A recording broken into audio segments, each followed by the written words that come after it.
Viewers, welcome to my channel உமாவின் கைமணம். நம்ம இன்னைக்கு பார்க்க போகிறது ஒரு கத்திரிக்காய் கொச்சுங்க. டெய்லி 2 நேரமும் டிஃபனுக்கு என்ன சட்னி அரைக்கிறதுங்கிறது பெரிய டாஸ்காக இருக்குல்ல.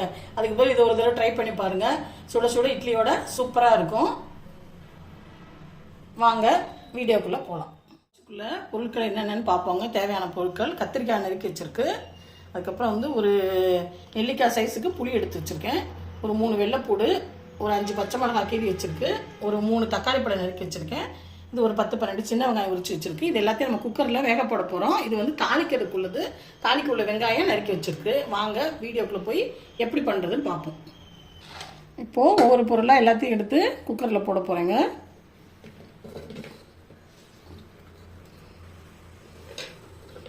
அடுப்பு பற்ற வச்சுட்டேங்க. நறுக்கி வச்சது எல்லாத்தையும் குக்கரில் போட்டாச்சு. ஒரு டம்ளர் அளவுக்கு தண்ணி ஊற்றிக்கலாம். ஊற்றிட்டு இதுக்கு தேவையான உப்பு போட்டுருவோம். உப்பு போட்டுட்டு நம்ம குக்கரை மூடி வச்சு ஒரே ஒரு விசில் விட்டு ஆஃப் பண்ணிடலாம். கத்திரிக்காய் நல்லா வெந்துருச்சுங்க. இந்த மாதிரி ஒரு சக்கரை இருக்கிற பாத்திரத்தில் வச்சு நம்ம நல்லா தண்ணியெல்லாம் வடிகட்டிட்டு நம்ம நல்லா ஆறட்டும். ஆறின பிறகு மிக்சியில் போட்டு நல்லா அரைச்சிட்டு தாளிக்கலாம். பாருங்கள், நான் மிக்சியில் மாற்றுறேன். மிக்சியில் போட்டுட்டு நம்ம பல்ஸ் மோடில் தான் ஒரு 2-3 வாட்டி போட்டு எடுத்துக்கணும்.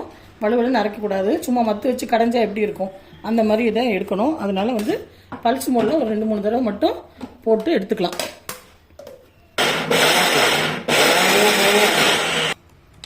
பாருங்கள், இப்படி கொஞ்சம் ஒரு மாதிரி கொதன்னு தான் இருக்கும்.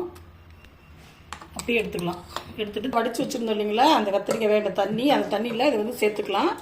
சேர்த்துட்டு அதுக்கப்புறமா நம்ம தாளிப்போம். அடுப்பு பற்ற வச்சாச்சுங்க. இரும்பு சட்டி போட்டிருக்கேன். இப்போ நம்ம தாளிக்கிறதுக்கு ஊற்றிக்கலாம். எண்ணெய் ஊற்றிக்கலாம்.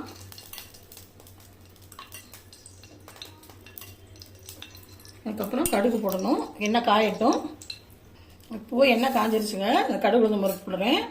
அது கொஞ்சம் வெடித்த பிறகு நம்ம இந்த மிளகாத்தூள் 2-3 கிள்ளி வச்சுருக்கு, இதை போட்டு கொஞ்சம் நல்லா லைட்டாக கலர் மாற வரைக்கும் கொஞ்சம் வறுத்துட்டு அதுக்கப்புறம் வெங்காயம் போட்டு வதக்கலாம். கடுகு வெடிச்சிருச்சு. இந்த பாருங்கள், வத்தல் போட்டு அடுப்பு கொஞ்சம் ஸ்லோவாக வச்சுட்டு கொஞ்சம் கலர் மாற வரைக்கும் கொஞ்சம் லைட்டாக வறுத்துக்கலாம். வறுத்துட்டு அதுக்கப்புறமா நம்ம வெங்காயத்தை போடுறோம். நல்லா வெங்காயம் நல்லா வதங்கணும். நல்லா கொஞ்சம் நேரத்துக்கு நல்லா ஒரு 5 நிமிஷம் நல்லா வதக்கி விடுவோம். இப்போது பாருங்கள், நல்லா வெங்காயம் வதங்கிடுச்சு.